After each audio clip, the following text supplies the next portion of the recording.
So it's Teen Camp Sunday. So our teens are at winter camp. It's also Dr. King's birthday, or at least we honor. I'm not sure when his actual birthday is, but we honor it tomorrow. And so the teen group is a wonderful opportunity for kids to step out of their story of what they believe they are, to step away from their family, step away from what the school is telling them or their teachers are telling them, and to be just who they are. And to be supported not only by the family that they're in, so they structure families for them, but also every kid and every adult who's there is there to support them and who they truly are. And for some teens, this is a very moving time because they don't have that opportunity. So it's a big thing. It's a big deal that our kids go to teen camp, and it's something that we promote here.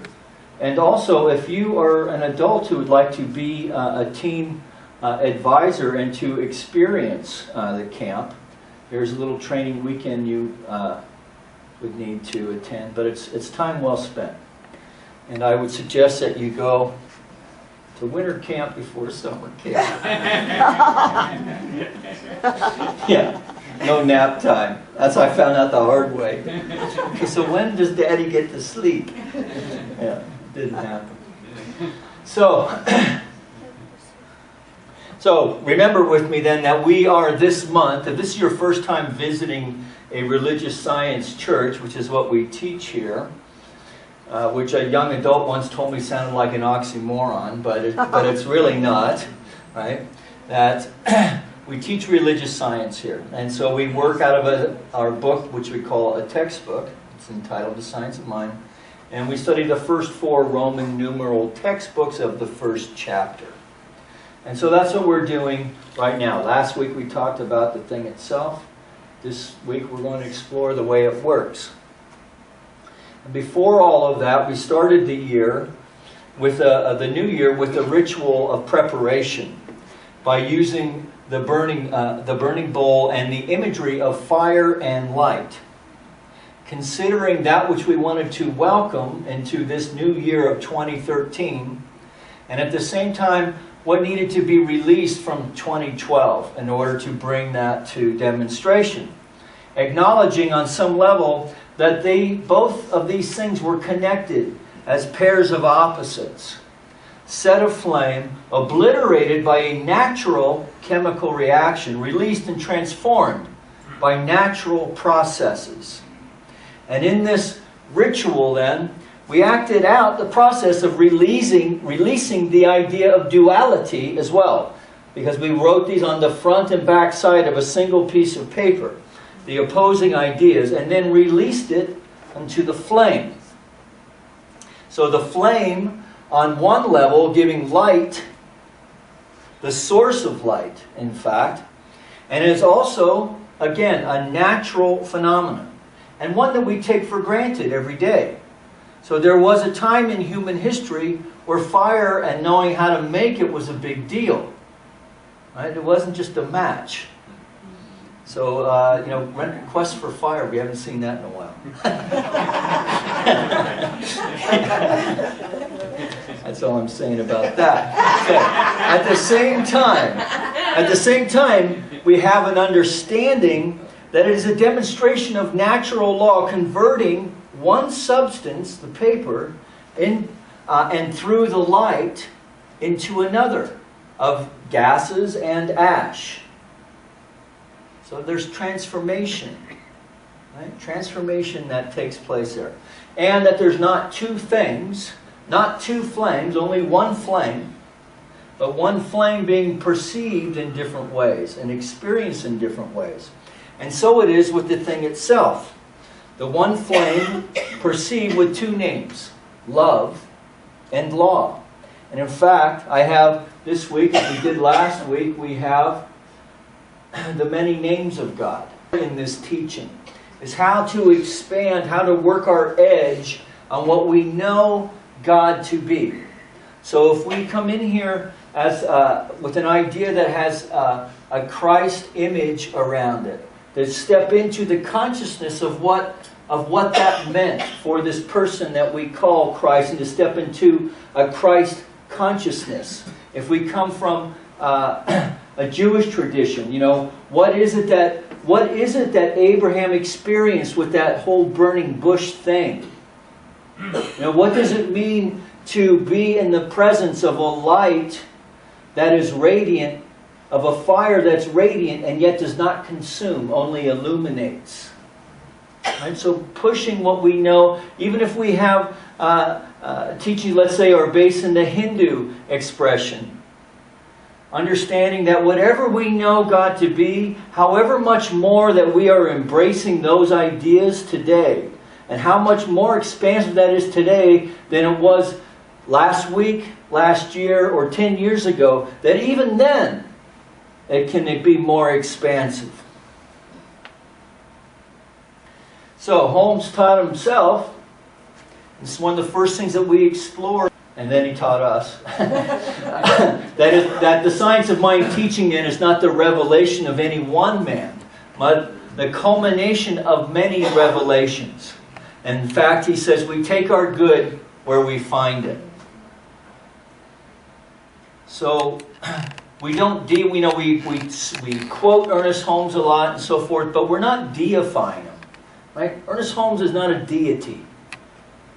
Right? But he is a voice. And has given voice to a way of thinking that many of us have always believed but could not quite articulate. Right? I remember the first time I started reading Ernest Holmes, I thought, wow, this is the way that I've always felt about things, but I just didn't know how to say it.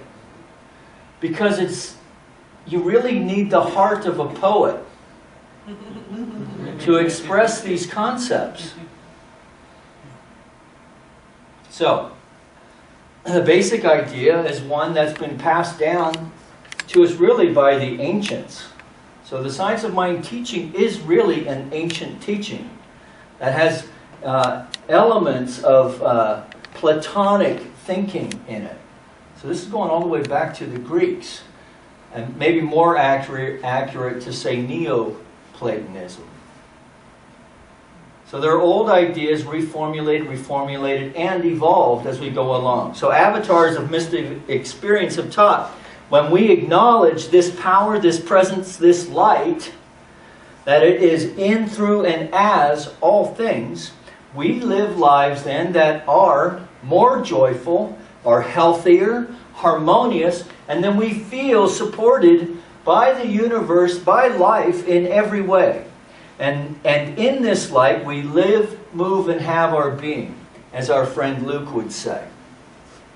So the power, this light, is infinite in nature, and is not bound by anything in the world, seen or unseen. It permeates and expresses itself as all of creation, including you and including me, including everything. That's a lot. Everything's a lot. Everything. From stardust to who you are. Your body temple. In fact, we are the vessels, or the temples, if you will, of this one indwelling presence, this Holy Spirit. And we can use it. We can use it with this one caveat, that we can access and use this power limited only by our ability to recognize and embody the idea of the totality of it, that we are one with it, that there is no separation. Therefore, our belief sets a limit to our demonstration of a principle which by itself has no limits. That is what it means to be human. Right? We're getting it spoon-fed. Some of us quicker than others, apparently. So for many of us, we may have slogged our way through life feeling subjected to the slings and arrows of fate and fortune, successful in one area of our life We may have struggled in others. We may have worked hard and long hours only to watch prosperity slip away due to this reason or that, watching others move around with seeming impunity while we may feel we have nothing to show for our efforts. And I'm not simply talking about economic gain here. So our ideas of lack and limitation can creep into all four areas of our life. Wealth, yes, but also into our health, our creativity, and our relationships. And how to shift this life experience in these four areas of life is what the Science of Mind experience is all about. And notice I'm using the word experience specifically because we often talk about the philosophy. The philosophy is the safe place to hang out because it's up here. Right? The head is the safe place. What we want to do is move this into activity,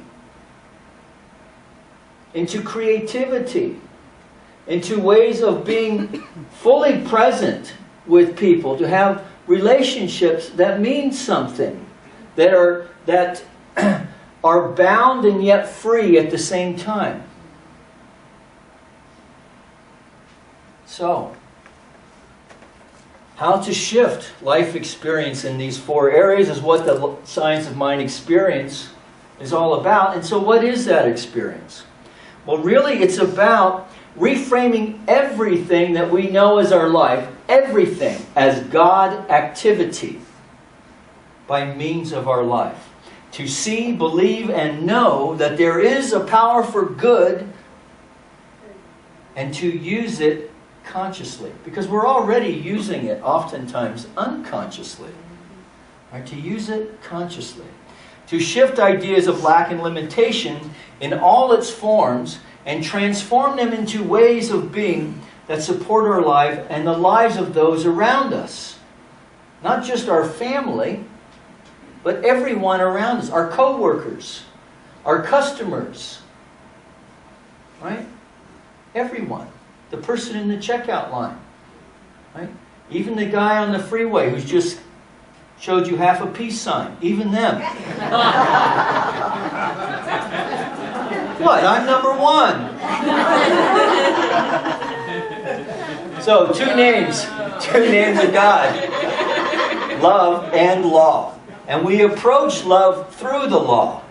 Or more accurately, through the level of our understanding of the law. So, we're celebrating the King holiday.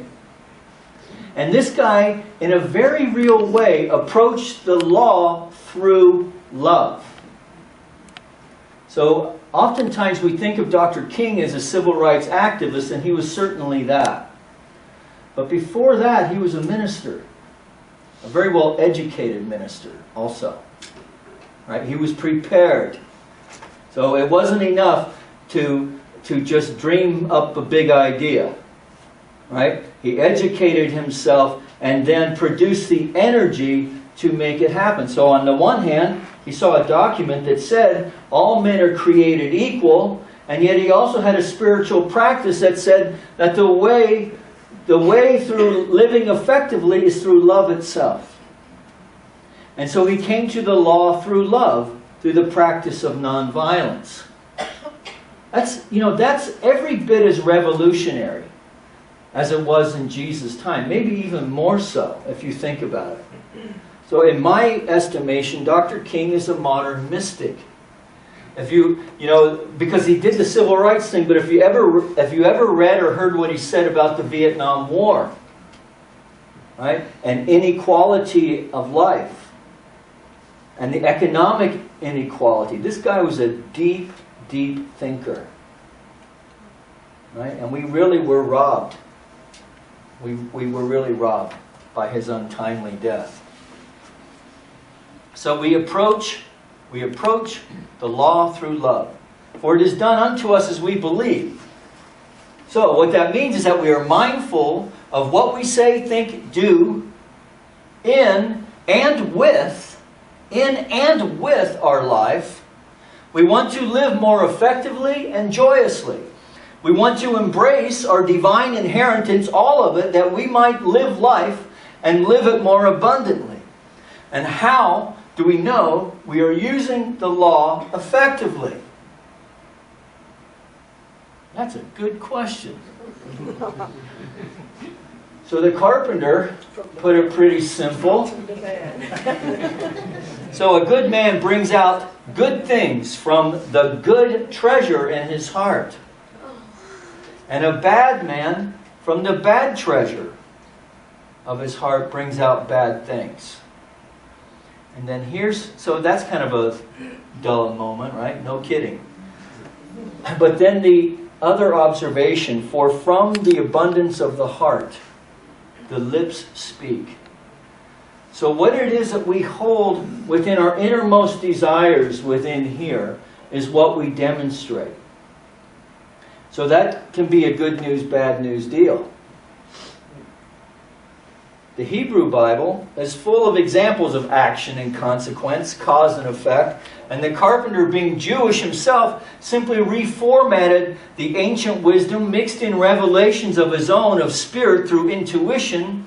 And teaching these ideas in simple ways gave us the keys to the kingdom of having an experience of heaven here on earth.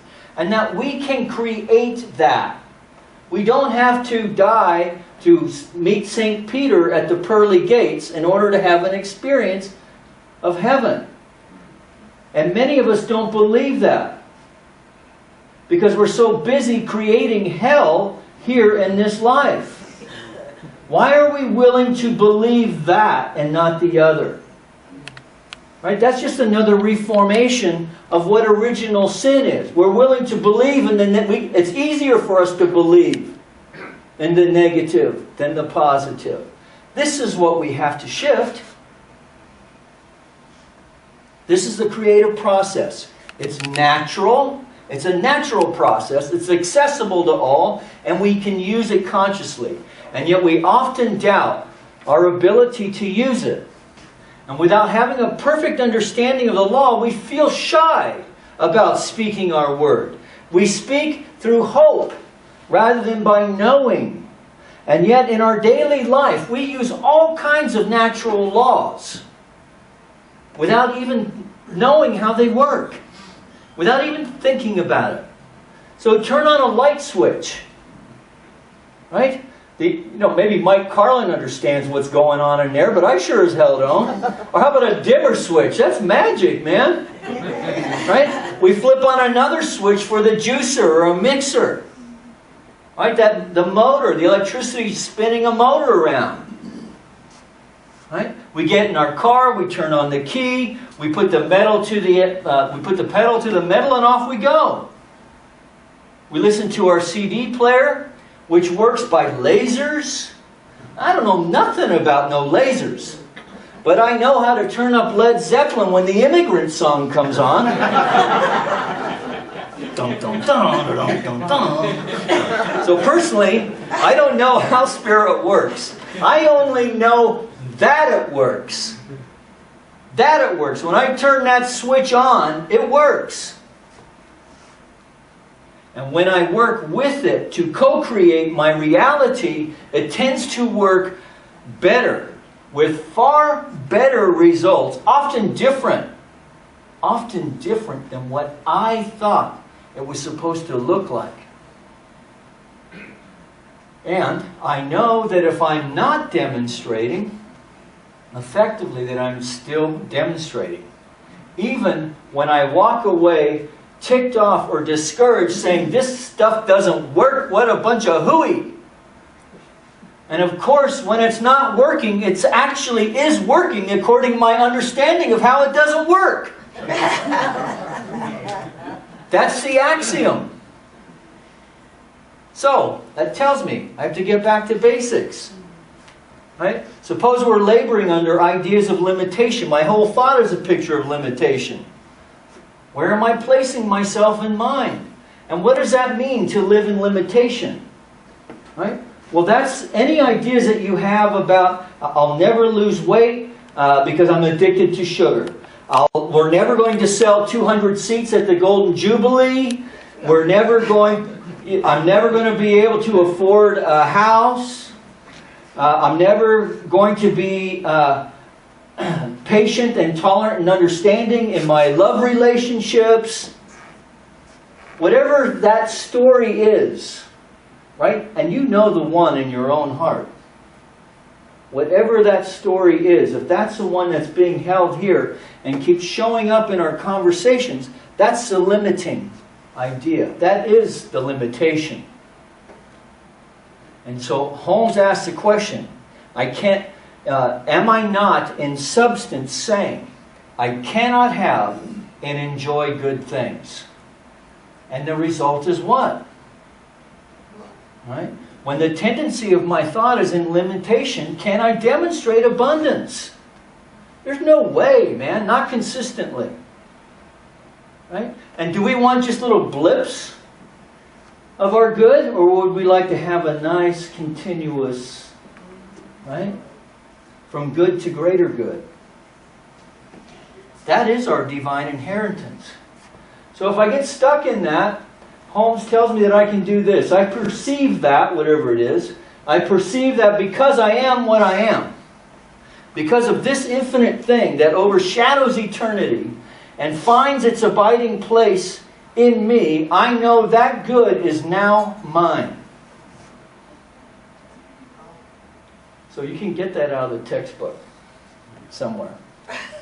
No, it's like in the 30s. Wouldn't kill you to actually look that up. So, we must accustom ourselves. I can't do all the work for you. Okay, so we must accustom ourselves to the concept of impersonalness of the law, the availability of the law, and the mechanical accuracy of the law. So many of us are stuck in ways of thinking that we're not good enough to demonstrate this or that. That I'm too much of this, I'm not enough of that. And that is the biggest lie that must be overcome. We have to remember that we are dealing with infinite power, infinite creativity. A law that always says yes. What's the law? That God always says yes. No, He doesn't. Oh, yes, He does.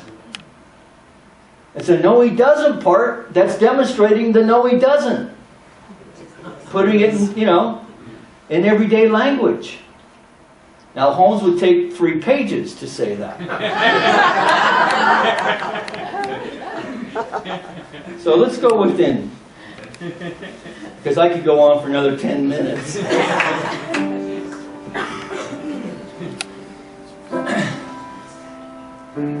We must instill into the mind the fundamental proposition that good is without bounds.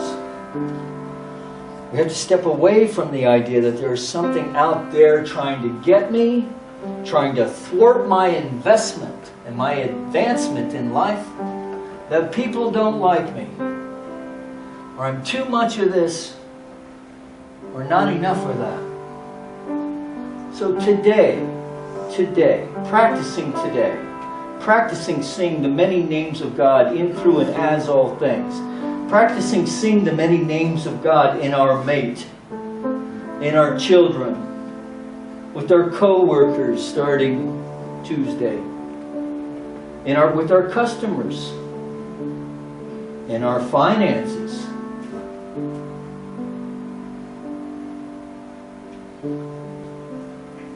So we'll practice that today, keeping holy the Sabbath, and then bring that into our week.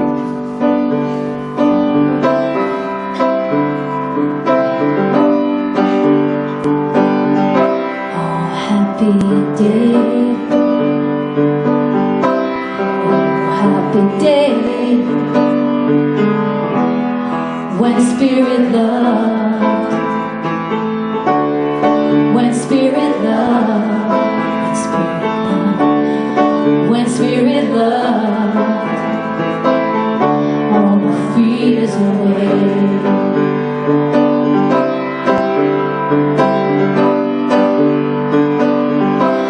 Happy day, oh happy day, oh happy day,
Spirit loves, when Spirit loves, when Spirit loves,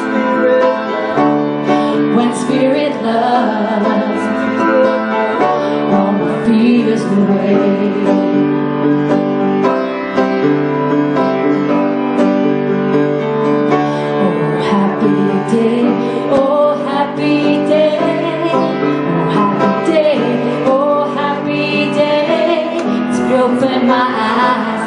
Open my eyes, when Spirit open my eyes, Spirit open my eyes, Spirit open my eyes, Spirit open my eyes. Oh, happy day.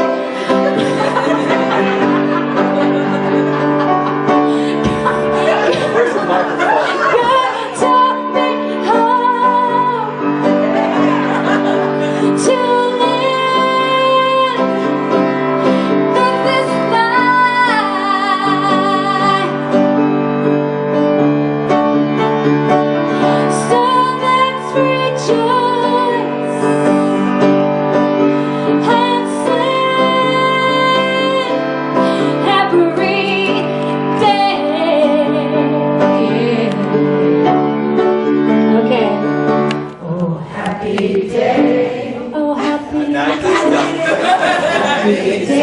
Oh, happy day.